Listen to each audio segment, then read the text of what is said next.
ভাই ভিতরে যান না, আমার ভিতরে যান কে ভাই? যান না ভাই, আর ছবি তুলছে দেন, শুয়ে পড়ে ছবি তুলছে। ওদের লাগে শুয়ে পড়লে আছে না?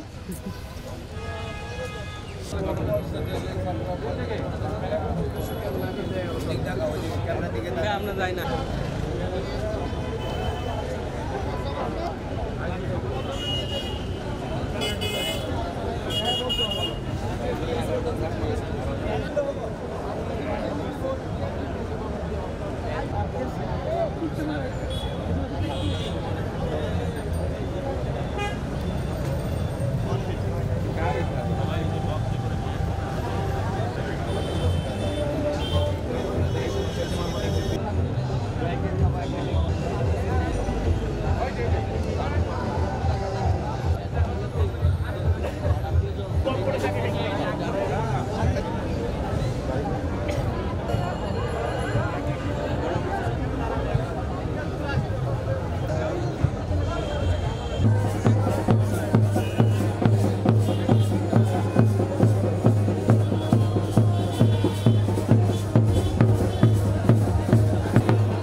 শেখ হাসিনার জন্য শেখ হাসিনা আল্লাহ পাকে তাকে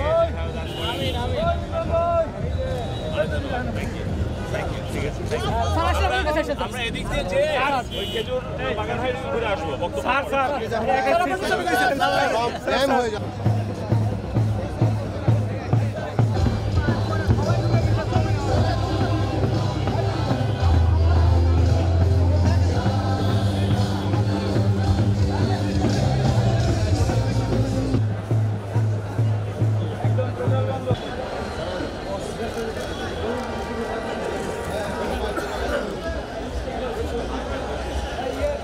আমার সোনার বাংলা, আমি তোমায় ভালোবাসি।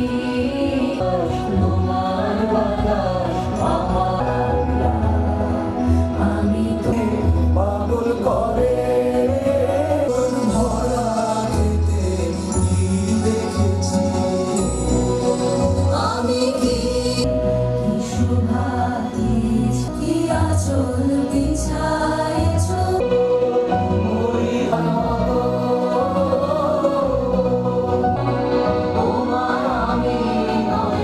আমি স্বাগত বক্তব্য রাখার জন্য আজকে তৃতীয় জাতীয় ডিজিটাল বাংলাদেশ দিবসের আলোচনা এবং র্যালি উদ্বোধনী অনুষ্ঠানের মাননীয় প্রধান অতিথি,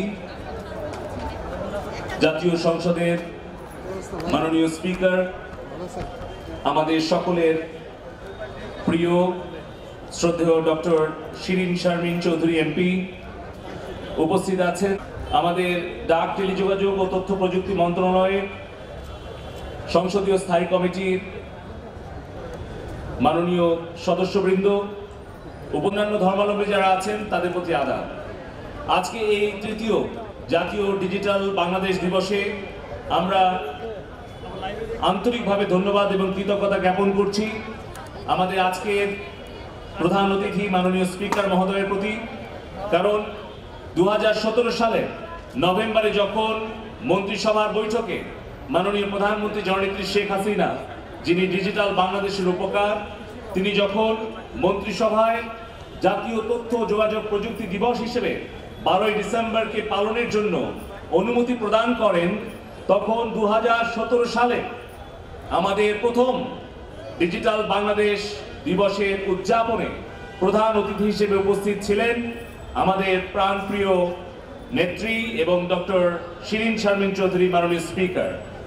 এবারও তিনি আমাদের মাঝে উপস্থিত থেকে আমাদেরকে অনুপ্রাণিত করেছেন, তার জন্য আবারও আমি আমাদের আইসিটি পরিবারের সকলের পক্ষ থেকে আন্তরিক ধন্যবাদ এবং কৃতজ্ঞতা জ্ঞাপন করছি। পাশাপাশি জাতীয় সংসদ সচিবালয়ের সম্মানিত সিনিয়র সচিব এবং সংসদ সচিবালয়ের সকল সদস্যবৃন্দকে আমি আন্তরিক ধন্যবাদ এবং কৃতজ্ঞতা জ্ঞাপন করছি। আমাদেরকে এইখানে এই ডিজিটাল বাংলাদেশ রূপকল্পটি ঘোষণা করেছিলেন, তখন বাংলাদেশের ইন্টারনেট ব্যবহারকারীর সংখ্যা ছিল মাত্র 56 লাখ। তখন বাংলাদেশের 40% মানুষের ঘরে বিদ্যুতের সংযোগ ছিল, আর বাকি 60% ঘর ছিল অন্ধকারাচ্ছন্ন। এই মাত্র 11 বছরের মধ্যে জননেত্রী শেখ হাসিনার সুযোগ্য নেতৃত্বে এবং আর্কিটেক্ট অফ ডিজিটাল বাংলাদেশ আমাদের তরুণ প্রজন্মের গর্ব জনাব সজীব ওয়াজেদ জয় ভাইয়ের সুদক্ষ নির্দেশনায় এবং সুপরামর্শে আমরা এই ডিজিটাল বাংলাদেশ বিনির্মাণের পথে ধাপে ধাপে আমরা এগিয়ে যাচ্ছি।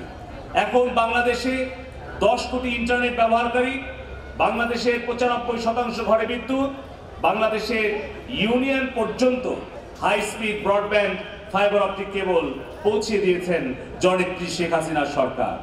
আমরা যেখানে 1100টি ইউনিয়নে বিদ্যুতের সংযোগ ছিল না, 2010 সালে যখন ইউনিয়ন ইনফরমেশন সার্ভিস সেন্টার উদ্বোধন করেন জননেত্রী শেখ হাসিনা, যখন আমাদের কাছে ডিজিটাল বাংলাদেশ মানে ছিল একটি অলীক কল্পনা, ঠিক সেই সময়ে একটি ছেলে এবং একটি মেয়ে ইউনিয়ন ডিজিটাল সেন্টারের উদ্যোক্তা হিসেবে তারা সরকারের সেবাগুলো ডিজিটাল প্ল্যাটফর্মে জনগণের দোরগোড়ায় পৌঁছে দেওয়ার দায়িত্ব গ্রহণ করেছিল। আজকে 10 বছর পর আমাদের 5865টি ডিজিটাল সেন্টারে এখন 150 রকমের সেবা প্রতি মাসে 60 লক্ষ মানুষ গ্রহণ করছে। এর ফলে সময়, অর্থ অপচয় কমেছে, হয়রানি দুর্নীতি কমেছে, মানুষের সেবার মান বৃদ্ধি পেয়েছে। জননেত্রী শেখ হাসিনা একটি বৈষম্য মুক্ত বাংলাদেশ গড়ে তোলার চেষ্টায় যে কাজ শুরু করেছিল আজ থেকে 11 বছর আগে, আজকে আমরা সেই বৈষম্য মুক্ত একটি ইনক্লুসিভ ডিজিটাল বাংলাদেশ গড়ে তুলতে পেরেছি।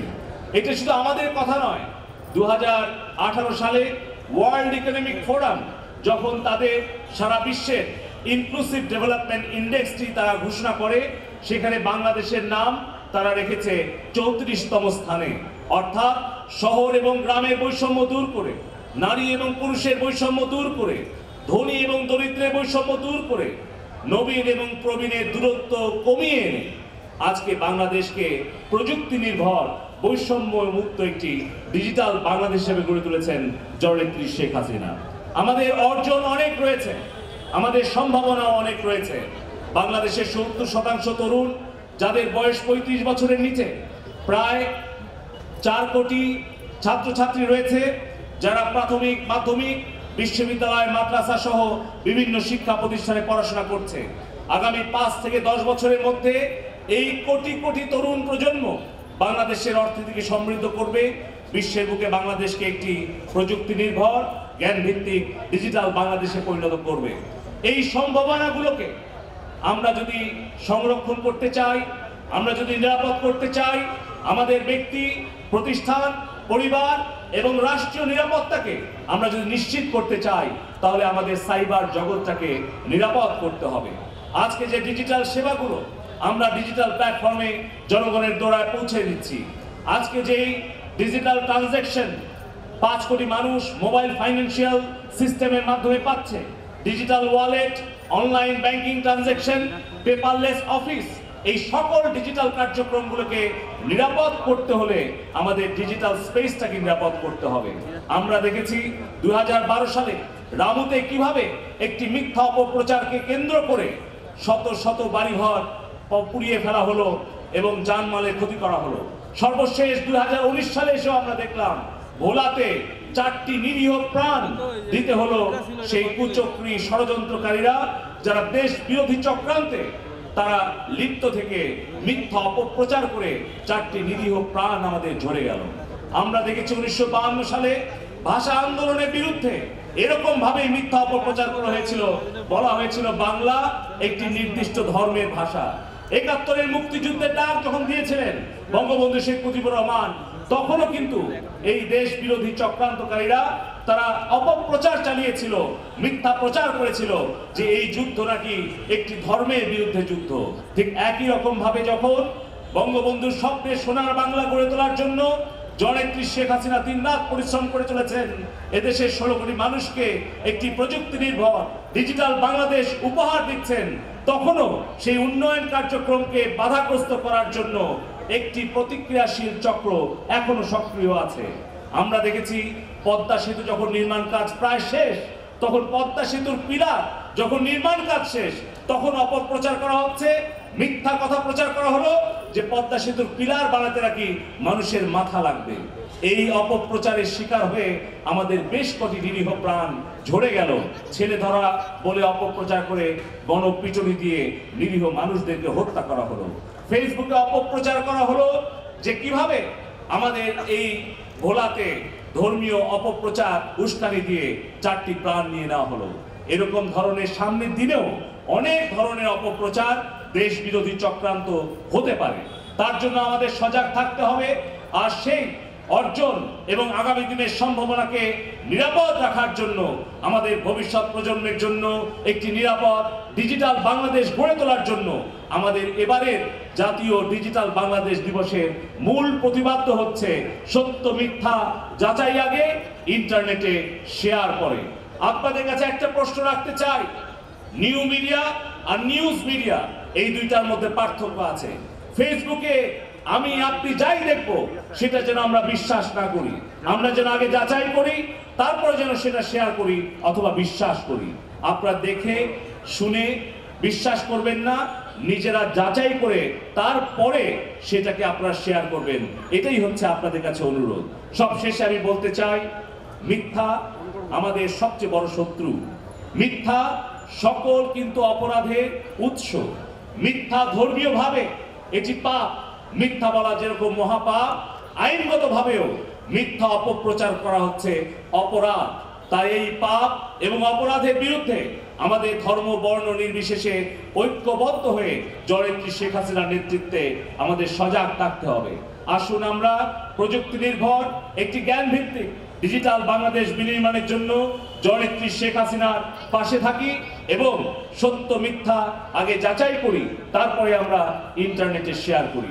আবারও আমি মাননীয় প্রধান অতিথিকে আজকে এই অনুষ্ঠানে আসার জন্য ধন্যবাদ এবং কৃতজ্ঞতা জানিয়ে এবারই প্রথম বাংলাদেশে 8টি বিভাগ, 64টি জেলা, 492টি উপজেলা এবং 4500 ইউনিয়ন সহ বিদেশে 70টি মিশনে ডিজিটাল বাংলাদেশ দিবস উদযাপন হচ্ছে। বিশ্বের বুকে আজকে ডিজিটাল বাংলাদেশ মর্যাদার আসরে অধিষ্ঠিত করেছেন জননেত্রী শেখ হাসিনা। তার প্রতি ধন্যবাদ কৃতজ্ঞতা জানিয়ে এই বিজয়ের মাসে জাতির পিতা বঙ্গবন্ধু শেখ মুজিব সহ 71-এর মহান মুক্তিযুদ্ধে যে 30 লক্ষ তাজা প্রাণের বিনিময়ে 2 লক্ষ মা বোনের সম্ভ্রমের বিনিময়ে আমরা স্বাধীন সার্বভৌম বাংলাদেশের নাগরিক হিসেবে পরিচয় দেওয়ার সুযোগ পেয়েছি, তাদের বিদেহী আত্মার মাগফিরাত কামনা করে 71-এ যেভাবে বঙ্গবন্ধুর নেতৃত্বে আমরা 71-এর মুক্তিযুদ্ধে আমাদের দেশ বিরোধী পাকিস্তানি হানাদার বাহিনীকে পরাজিত করে আমরা এই দেশকে স্বাধীন করেছি, ঠিক একইভাবে আমরা সাইবার যুদ্ধেও এই প্রজন্ম বিজয়ী হয়ে জননেত্রী শেখ হাসিনার ডিজিটাল বাংলাদেশ ইনশাআল্লাহ বিনির্মাণ করব। সত্য মিথ্যা যাচাই আগে, ইন্টারনেটে শেয়ার করে। জয় বাংলা, জয় বঙ্গবন্ধু, জয় হোক ডিজিটাল বাংলাদেশের। ধন্যবাদ সবাইকে। ধন্যবাদ জনাব জুনায়েদ আহমেদ পলক এমপি আপনার উদ্দীপনামূলক বক্তব্যের জন্য। আমরা মাননীয় প্রধানমন্ত্রীর পৃষ্ঠপোষকতা জনাব সজীব ওয়াজেদ জয়ের সার্বিক দিক নির্দেশনা ও আপনার নেতৃত্বে বিনির্মাণ করব ডিজিটাল বাংলাদেশ, এই হোক আজকের প্রত্যাশা। সম্মানিত সুধীবৃন্দ, মাত্র 11 বছরের ব্যবধানে বাংলাদেশ তথ্য ও যোগাযোগ প্রযুক্তিতে এনেছে বৈপ্লবিক পরিবর্তন। সরকারের একান্ত আগ্রহ ও পৃষ্ঠপোষকতায় বাংলাদেশ এগিয়ে চলেছে মাননীয় প্রধানমন্ত্রী ঘোষিত ডিজিটাল বাংলাদেশের পথে, যা ছিল সরকারের নির্বাচনী অঙ্গীকার। বিগত 11 বছরের পথ চলায় তথ্য ও যোগাযোগ প্রযুক্তির সাফল্যগুলো ফিরে দেখা যায়। এবার 11 বছরের উন্নয়নের একটি এবি প্রদর্শন।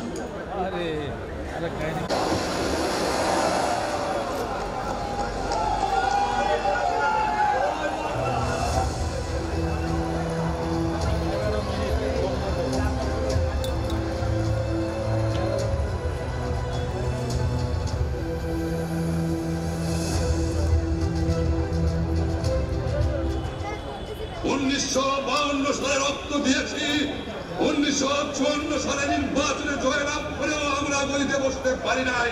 কি পেলাম আমরা? প্রত্যেক দান শুকায় নাই যে ওই শহীদের রক্তের উপর দিয়ে পড়া দিয়ে আরটিসিতে মুজিবুর রহমান যোগদান করতে পারে না। আমি প্রধানমন্ত্রিত্ব চাই না, আমরা দেশের মানুষের অধিকার চাই। এবারে সংগ্রাম আমাদের মুক্তির সংগ্রাম, এবারে সংগ্রাম স্বাধীনতার সংগ্রাম। যে বাংলাদেশের স্বপ্ন জাতির পিতা দেখেছিলেন, যে লক্ষ্যে এদের স্বাধীন হয়েছিল, আমরা সেই লক্ষ্য অর্জন করতে চাই। অর্থাৎ বাংলাদেশ আজকে আর কারো কাছে হাত পেতে চলবে না, ভিক্ষা করে চলবে না, নিজের পায়ে দাঁড়াবে, মর্যাদার সাথে বিশ্বব্যাপী মাথা উঁচু করে চলবে। তাহলে বাংলাদেশ এগিয়ে যাবে, বাংলাদেশ এগিয়ে যাচ্ছে ইনশাল্লাহ। আজকের বাংলাদেশ ডিজিটাল বাংলাদেশ। 10 বছর আগে আমরা একটি পরিকল্পনা দিয়েছিলাম ভিশন 2021। সেই 2021 এর আগেই আমরা 2021 সালের আগেই সেই স্বপ্ন আমরা পূরণ করে ফেলেছি। এখন আমরা আগামী স্বপ্ন দেখছি 2041 সালে বাংলাদেশ একটি উন্নয়নশীল দেশ, তার আগেই হবে। Find your own innovations, find new technologies. Don't imitate, innovate. এটি ডিজিটাল বাংলাদেশের গল্প, যার বীজ বুনেছিলেন জাতির পিতা বঙ্গবন্ধু শেখ মুজিবুর রহমান, যার স্বপ্ন দেখেছেন আমাদের মাননীয় প্রধানমন্ত্রী শেখ হাসিনা, এবং যাকে বাস্তব রূপ দিয়েছেন মাননীয় প্রধানমন্ত্রীর আইসিটি বিষয়ক সম্মানিত উপদেষ্টা জনাব সজীব ওয়াজেদ জয়। আমরা অবকাঠামোগত দিকে অভূতপূর্ব উন্নতি করতে পেরেছি, যা আমাদের ডিজিটাল বাংলাদেশ 2021-এর লক্ষ্য অর্জনে সহযোগিতা করবে। প্রযুক্তিগত উৎকর্ষের আধুনিকতম সংযোজন হল রংপুর হাইটেক পার্ক, যা তৈরি হচ্ছে রংপুরের খলিশাখুলিতে। সারা দেশে এমন আরও 28টি হাইটেক পার্ক নির্মাণ করা হচ্ছে, যা স্থানীয় ও আন্তর্জাতিক বাজারে বিশ্বমানের সেবা প্রদানে এবং আইটি ও আইটি সমর্থিত সেবাদানকারী প্রতিষ্ঠানের বিকাশে সহায়তা করবে।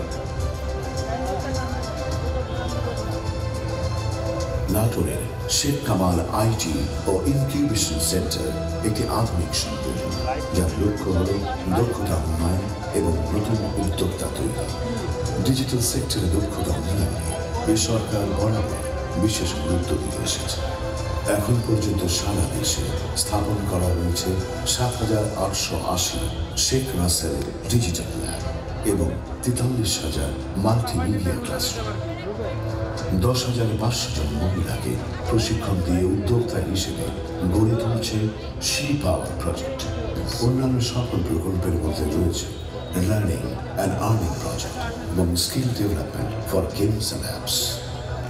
2.4 গিগাওয়াট ক্ষমতা সম্পন্ন রূপপুর নিউক্লিয়ার পাওয়ার প্ল্যান্ট হতে যাচ্ছে বাংলাদেশের প্রথম নিউক্লিয়ার পাওয়ার প্ল্যান্ট, যার মাধ্যমে আমরা সবার জন্য বিদ্যুতের এক নতুন অধ্যায়ে প্রবেশ করছি। এদিকে ঢাকা মেট্রো রেল প্রজেক্টের কাজও প্রায় শেষের পথে। এটি চালু হলে প্রতিদিন 4,43,000 যাত্রী সহজে চলাচলের নিশ্চয়তা পাবে। বিশাল আকারে তথ্য সংরক্ষণের চাহিদা পূরণ করতে 4 টায়ার ডেটা সেন্টার নির্মাণ করা হয়েছে। আমাদের গর্ব, বঙ্গবন্ধু 1 স্যাটেলাইটের প্রাথমিক নিয়ন্ত্রণ কেন্দ্র হিসেবে সেবা দিয়ে যাচ্ছে গাজীপুরের Sajeeb Wazed Joy ground station. 6.15 kilometre দীর্ঘ পদ্মা সেতু আমাদের সবচেয়ে সাহসী উদ্যোগগুলোর মধ্যে একটি।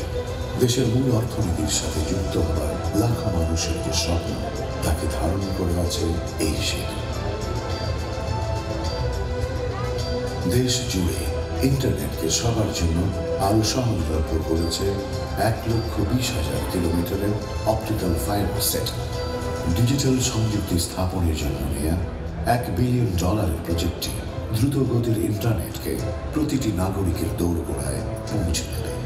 জনসংখ্যার বেশিরভাগ তরুণ এবং নারী হওয়ায় ইতিবাচক দিককে কাজে লাগিয়ে এই প্রজেক্টগুলো আমাদের অর্থনৈতিক এবং সামাজিক অবস্থান সুসংহত করবে, যা হবে 2041 সালের মধ্যে একটি উন্নত জাতি হিসেবে গড়ে ওঠার মজবুত ভিত্তি।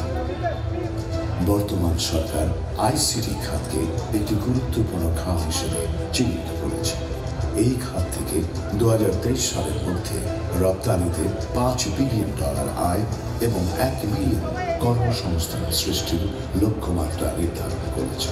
2009 সালে খুব ক্ষুদ্র পরিসরে শুরু করে এটি এখন পরিণত হয়েছে একটি সুসংগঠিত ও দ্রুত ক্রমবর্ধমান ইন্ডাস্ট্রিতে, যাতে রয়েছে বাক্য, যার বিপিও কোম্পানির সংখ্যা 149 ও কর্মসংস্থান 50,000। বেসিসে 1,200 সফটওয়্যার কোম্পানি এবং 3 লাখ কর্মসংস্থান। ই-ক্যাবের আওতায় 1,000 ই-কমার্স প্ল্যাটফর্ম এবং 20,000 কর্মসংস্থান সহ 4 লাখ এফ-কমার্স উদ্যোক্তা এবং 7 লাখ কর্মসংস্থান। এছাড়া ISPAB আওতায় 700 ইন্টারনেট সেবা প্রদানকারী এবং 1 লাখ কর্মসংস্থান। বিপিও সেন্টারে আমরা সাধারণ কল সেন্টার ব্যবস্থাপনার সলিউশন থেকে শুরু করে এখন সম্পূর্ণ ডেটা ভিত্তিক তথ্য প্রযুক্তি নির্ভর আউটসোর্সিং সলিউশনে পরিণত হয়েছে। শুধু টেলকো এবং FMCG ইন্ডাস্ট্রির সীমা পেরিয়ে এখন আমরা অ্যাকাউন্টিং, ব্যাংকিং, বীমা, স্বাস্থ্য, গ্রাফিক্যাল আউটসোর্সিং এবং রিটেল স্টোরগুলো সার্ভেলেন্সের কাজ করছি। গত 10 বছরে সফটওয়্যার ডেভেলপমেন্ট এবং ITES খাতে অভাবনীয় উন্নতি হয়েছে।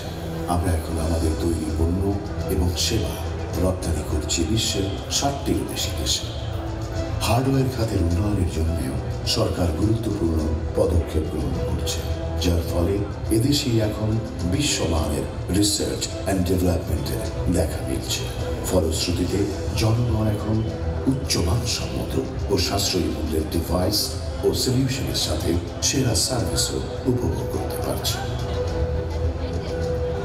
সাম্প্রতিক বছরগুলোতে বিশ্বের অনলাইন ভিত্তিক কর্মীদের মধ্যে বাংলাদেশের অনেক বেশি অংশগ্রহণ দেখা যাচ্ছে। অক্সফোর্ড বিশ্ববিদ্যালয়ের মতে অনলাইন মার্কেট প্লেসে কাজ করছে প্রায় 6 লাখ বাংলাদেশি ফ্রিল্যান্সার। সরকারের আমার গ্রাম আমার শহর প্রকল্প বাস্তবায়নের জন্য আমরা ITES, BPO সার্ভিস এবং সুযোগগুলো প্রত্যন্ত অঞ্চলেও মানুষের দ্বার প্রান্তে পৌঁছে দিচ্ছি। সরকারের একটি যুগান্তকারী সাফল্য ছিল সরকারি উদ্যোগে দেশ জুড়ে নাগরিক সেবা নিশ্চিত করার জন্য 999, 333 এবং 1 সেবার মতো প্রকল্পগুলো শুরু করা, যেখানে সরকারি ও বেসরকারি খাতগুলো একসাথে কাজ করার মধ্য দিয়ে উন্নয়নে গুরুত্বপূর্ণ ভূমিকা রাখছে। সরকারি এবং বেসরকারি প্রতিষ্ঠানগুলো শক্তিশালী এবং দক্ষ ব্যবস্থাপনা দিয়ে সেটি সম্ভব হচ্ছে। স্থানীয় প্রযুক্তি নির্ভর স্টার্টআপ এবং ই-কমার্স ব্যবসাকে উৎসাহ দেওয়া হচ্ছে, যেগুলো আমাদের দেশের দৈনন্দিন জটিল সমস্যাগুলো ঠিক করতে তাদের সহজ অথচ কার্যকর প্রযুক্তি নির্ভর সমাধান দিতে পারে। এরই সাথে নতুন উদ্ভাবনের সাহায্যার্থে মাননীয় প্রধানমন্ত্রী স্টার্টআপগুলোর জন্য 100 কোটি টাকা এবং গবেষকদের জন্য 50 কোটি টাকা বরাদ্দ করেছেন। এই সম্মিলিত প্রচেষ্টাগুলো যাতায়াত, অর্থায়ন, স্বাস্থ্য, খাদ্য, কৃষি, গৃহস্থালী এবং অন্যান্য বিভাগে সাহসী এবং যুগপৎ সমাধান তৈরিতে আমাদের নতুন ব্যবসাগুলোকে উৎসাহিত করবে। নিত্য নতুন সমস্যার সমাধানে বিভিন্ন স্টার্টআপের ভূমিকার ফলে শুধুমাত্র যাতায়াত খাতেই 5 লাখ মানুষের কর্মসংস্থান তৈরি হয়েছে। অর্থনৈতিক খাতেও উল্লেখযোগ্য পরিবর্তন এসেছে আমাদের নগদ টাকা লেনদেনের পন্থায়। বিশ্ব ব্যাংকের মতে বিশ্বের সবচেয়ে দ্রুত বর্ধনশীল 5টি অর্থনীতির মধ্যে বাংলাদেশ অন্যতম। আমরা IoT, রোবোটিক্স, AI, মেশিন শিক্ষা প্রযুক্তি, বিগ ডেটা ম্যানেজমেন্ট, সাইবার নিরাপত্তা এবং ব্লকচেইনের মতো প্রযুক্তিকে সাদরে গ্রহণ করেছি, যাতে অর্থপূর্ণ সমাধান দিতে এবং জ্ঞান নির্ভর অর্থনীতি তৈরি করতে পারে, যা চতুর্থ শিল্প বিপ্লবের স্বীকৃতি দেওয়া সহ সার্ভিসগুলো ডিজিটালে রূপান্তরিত করে তার সদ্ব্যবহার করতে পারবে। এটিই হলো ডিজিটাল বাংলাদেশের গল্প। এটি এমন এক নতুন বাংলাদেশের গল্প যা এগিয়ে নিয়ে যাচ্ছে এক দৃঢ়তা, বিনম্রতা এবং প্রগতিশীলতাকে। আপনাদের সবার আমন্ত্রণ রইল এই বাংলাদেশের দায়িত্ব তুলে নিয়ে একে এগিয়ে নিয়ে যাওয়া।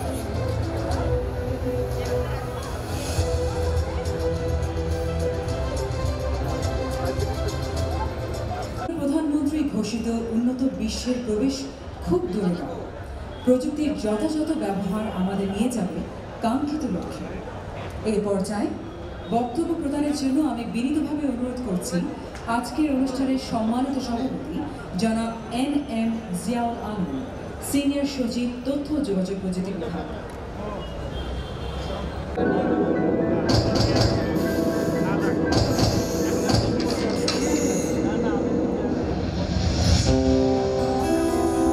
ও মাসুদ আর্কিটেকচারে পড়ে, ফেসবুকেও বেশ পপুলার। মাসুদের কাছে এলাকার সবাই সোশ্যাল মিডিয়ার প্রবলেম নিয়ে আসে, কারণ ও চট করে সব সমাধান করে দেয়।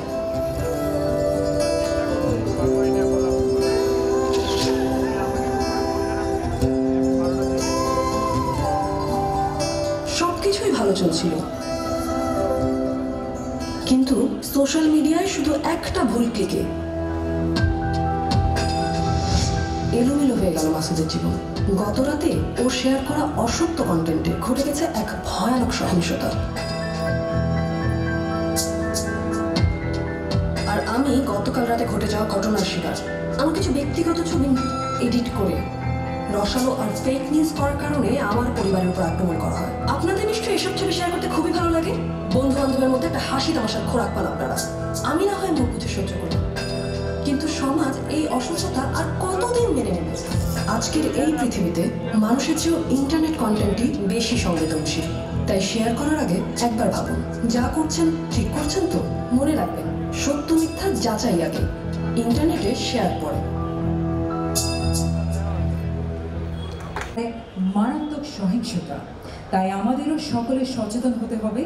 এখন থেকে সবারই হোক সত্য মিথ্যা যাচাই আগে, ইন্টারনেটে শেয়ার করে।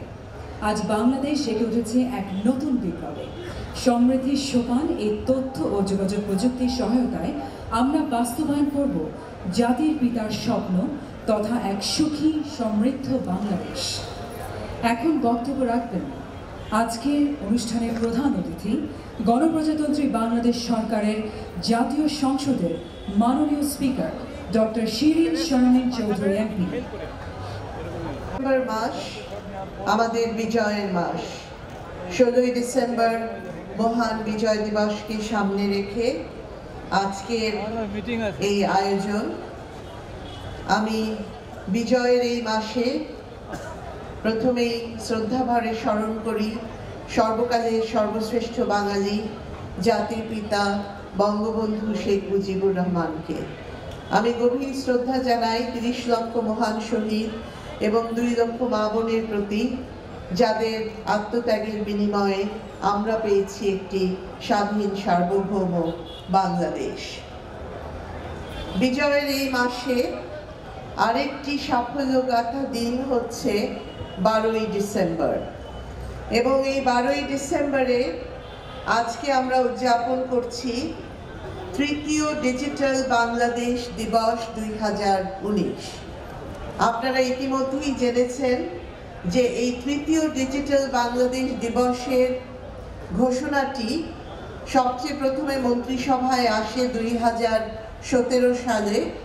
মাননীয় প্রধানমন্ত্রী সেটিকে অনুমোদন করেন এবং তখন এই দিবসটিকে প্রথমে তথ্য ও প্রযুক্তি দিবস হিসেবে ঘোষণা করা হয়, যা পরবর্তীতে ডিজিটাল বাংলাদেশ দিবস হিসেবে নামকরণ করা হয়েছে।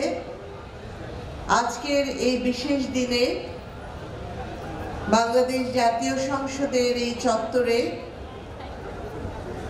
অত্যন্ত বর্ণাঢ্য একটি আয়োজনে সভাপতিত্ব করছেন তথ্য ও প্রযুক্তি বিভাগের সিনিয়র সচিব জনাব জিয়াউল আলম। আজকের সম্মানিত বিশেষ অতিথি হিসেবে উপস্থিত আছেন এবং ইতিমধ্যেই তার মূল্যবান বক্তব্য রেখেছেন তথ্য ও যোগাযোগ প্রযুক্তি বিভাগের মাননীয় প্রতিমন্ত্রী জনাব জুনায়েদ আহমেদ পলক MP।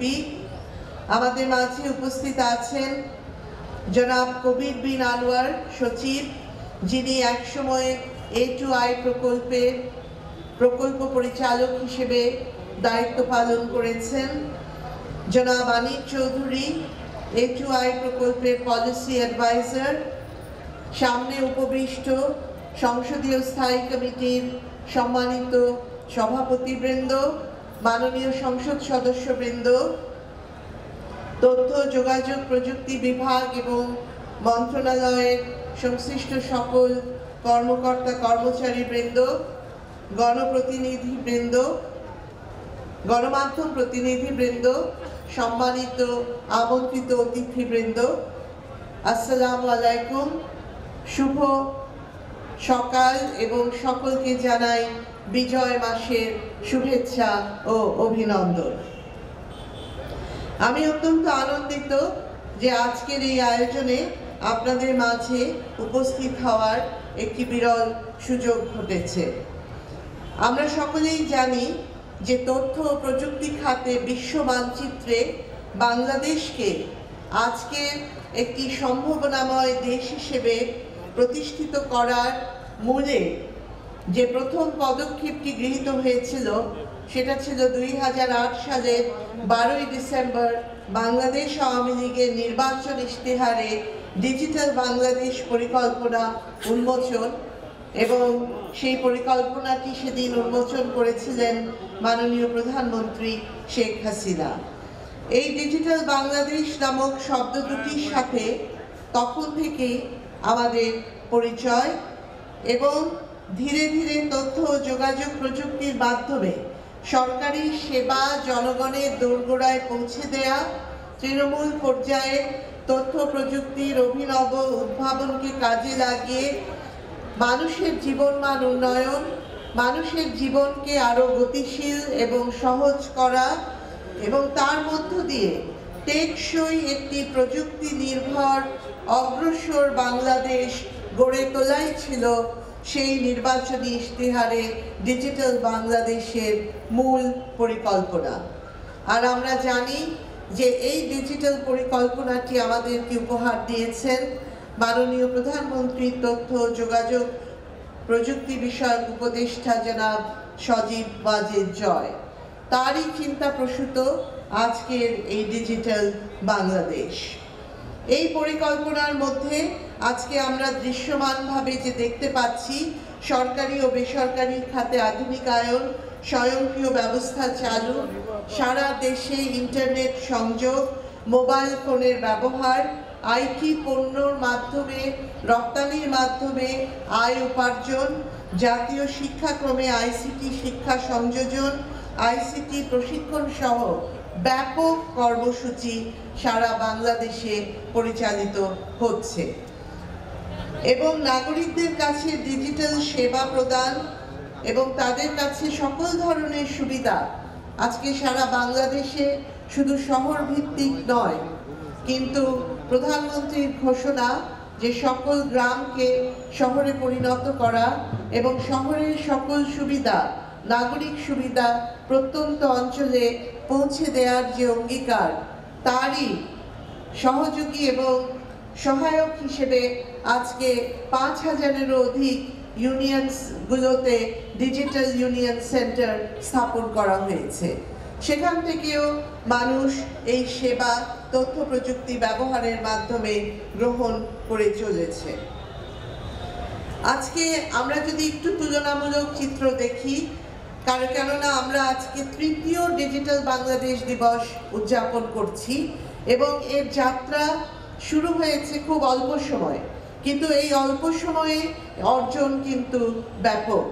এবং সেখানে আমরা দেখি যে যখন এই পদক্ষেপ গ্রহণ করা হয় তখন মোবাইল ফোন ব্যবহারকারীর সংখ্যা ছিল মাত্র 2 কোটি, কিন্তু 2019 সালের অক্টোবর মাস পর্যন্ত বাংলাদেশে মোবাইল ফোন গ্রাহকের সংখ্যা আজকে 16 কোটিরও অধিক। বাংলাদেশের শতকরা 99% মানুষ আজকে মোবাইল নেটওয়ার্ক সেবার আওতায় চলে এসেছে। মোবাইল ফোনের নিরাপদ ব্যবহার নিশ্চিতকরণে আজকে বায়োমেট্রিক নিবন্ধনও চালু করা হয়েছে। ইন্টারনেট ব্যবহারকারীর সংখ্যাও একইভাবে বৃদ্ধি পেয়েছে। 2006 সালে ইন্টারনেট ব্যবহারকারীর সংখ্যা ছিল 15 লক্ষ, যা 2019 সালের অক্টোবর পর্যন্ত 9 কোটিরও অধিক সংখ্যায় উন্নীত হয়েছে। সেই কারণেই আমি বলতে চাই যে স্বল্প সময়ে আমাদের এই পথ চলায় আমাদের ব্যাপক অর্জন এবং সফলতা রয়েছে। আজকের বাংলাদেশ বিশ্বের মহাকাশে বঙ্গবন্ধু 1 স্যাটেলাইট সফলভাবে উৎক্ষেপণ করতে সক্ষম হয়েছে। সেই কারণে আমরা দেখছি যে এই তথ্য প্রযুক্তির ব্যবহারের মাধ্যমে কিন্তু আমাদের দেশের মানুষ যে বিভিন্ন সুবিধা পাচ্ছেন, তার মধ্যে একটি বড় ক্ষেত্র হচ্ছে আজকে ব্যাপক কর্মসংস্থান তৈরি হচ্ছে। শ্রমশক্তির জন্য সুযোগ তৈরি এবং কর্মসংস্থান সৃষ্টির ক্ষেত্রেও এই আইসিটি গুরুত্বপূর্ণ অবদান রাখছে। প্রায় 10 লক্ষ কর্মসংস্থান ইতিমধ্যেই সেই সুযোগ তৈরি করা হয়েছে। প্রযুক্তি নির্ভর শ্রমশক্তি সৃষ্টির লক্ষ্য নিয়ে নানা ধরনের প্রশিক্ষণ কার্যক্রম চলমান রয়েছে। তরুণ শক্তিকে এবং তরুণ জনশক্তিকে দক্ষতার প্রশিক্ষণ দেওয়ার মাধ্যমে যাতে আরো কার্যকরভাবে গড়ে তোলা যায়, সেই লক্ষ্য নিয়ে বিভিন্ন ধরনের উদ্যোগ গ্রহণ করা হয়েছে। আইসিটি বিভাগ কর্তৃক ফ্রিল্যান্সার টু এন্টারপ্রেনিউর প্রোগ্রামের আওতায়ও এই ধরনের প্রশিক্ষণ প্রদান করা হচ্ছে। আমরা জানি যে A2I প্রকল্পের আওতায় বিভিন্ন ধরনের সার্ভিস প্রোভাইডিংয়ের ক্ষেত্রে কার্যকর পদক্ষেপ গ্রহণ করা হয়েছে। তার পাশাপাশি আর্নিং অ্যান্ড লার্নিং এবং নারীদেরকে তথ্য প্রযুক্তির সাথে সম্পৃক্ত করার ক্ষেত্রেও ব্যাপক কার্যক্রম পরিচালিত হচ্ছে, যেটা অত্যন্ত গুরুত্বপূর্ণ। কেননা আমরা মনে করি যে নারীদেরকে এই তথ্য প্রযুক্তির ডিজিটাল ডিভাইডের বাইরে রাখা যাবে না। আমরা যদি সামগ্রিকভাবে এই উন্নয়নকে এগিয়ে নিতে চাই, তাহলে তথ্য প্রযুক্তির সুযোগ নারীদের জন্যও অবারিত করতে হবে এবং সেক্ষেত্রে শি লার্নিং যে প্রকল্পটি কাজ করছে, সেটাকে যাতে আরো ব্যাপকভাবে আমরা প্রত্যন্ত অঞ্চল পর্যন্ত ছড়িয়ে দিতে পারি, সে ব্যাপারে আমাদের পদক্ষেপ গ্রহণ করতে হবে। অবকাঠামো উন্নয়নে সারা দেশে 28টি হাইটেক পার্ক স্থাপন করা হয়েছে, যেটা এখানে আজকে যে প্রামাণ্য চিত্রটি এখানে উপস্থাপন করা হয়েছে সেখানে দেখানো হয়েছে। এবং এই সকল হাইটেক পার্কের মাধ্যমে সফটওয়্যার ডেভেলপমেন্ট, হার্ডওয়্যার ডেভেলপমেন্ট এবং সার্ভিস প্রোভাইডিংয়ের মধ্য দিয়ে আমরা আগামীতে সফটওয়্যার এবং আইসিটি সেক্টরে 5 বিলিয়ন আয় করতে পারবো বলে সেই টার্গেট সেট করা হয়েছে। কাজেই আজকে বাংলাদেশ দ্রুত পরিবর্তনশীলভাবে এগিয়ে যাচ্ছে। আজকের বাংলাদেশ প্রধানমন্ত্রী শেখ হাসিনার দূরদর্শী এবং তার যে ভিশনারি লিডারশিপ, সেটার আওতায় সমগ্র বিশ্বে উন্নয়নের রোল মডেল এবং সেই উন্নয়নকে ত্বরান্বিত করার ক্ষেত্রে ডিজিটাল বাংলাদেশ এবং তথ্য প্রযুক্তির ব্যবহার সেটাকে আরো অনেক দ্রুত গতিতে এগিয়ে নিয়ে যাচ্ছে। আজকের বাংলাদেশের এই তথ্য প্রযুক্তির সুবিধা যাতে আমাদের বাংলাদেশ জাতীয় সংসদও সেটা গ্রহণ করতে পারে, সেই জন্য আমরা ইতিমধ্যেই বাংলাদেশ জাতীয় সংসদকে ডিজিটাল সুবিধার আওতায় আনার জন্য কার্যক্রম গ্রহণ করেছি এবং আইসিটি মন্ত্রণালয়ের সাথে যৌথভাবে প্রকল্প গ্রহণের মাধ্যমে আমরা জাতীয় সংসদের কার্যক্রমকে আধুনিকায়ন করার কার্যক্রমগুলো ইতিমধ্যেই শুরু করা হয়েছে। আমি আন্তরিকভাবে অভিনন্দন জানাতে চাই আইসিটি বিভাগকে এবং তার প্রতিমন্ত্রী জুনায়েদ আহমেদ পলককে, যে আজকের এই বিশেষ দিবসটি উদযাপনের জন্য তিনি সারা বাংলাদেশকে ঘিরে কার্যক্রম গ্রহণ করেছেন। এখান থেকে যে র্যালিটি উদ্বোধন করা হবে সেটা কেবলমাত্র শহর কেন্দ্রিক বা ঢাকার মধ্যেই নয়, বিভাগীয় শহর পর্যায়েও থাকবে, উপজেলা জেলা পর্যায়ে যাবে।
না ওই যে টিআইবি কি পান্তে ওঠাইছি ভালো করে ওঠা সবার যাতে দেখা যায় এইবার ঠিক আছে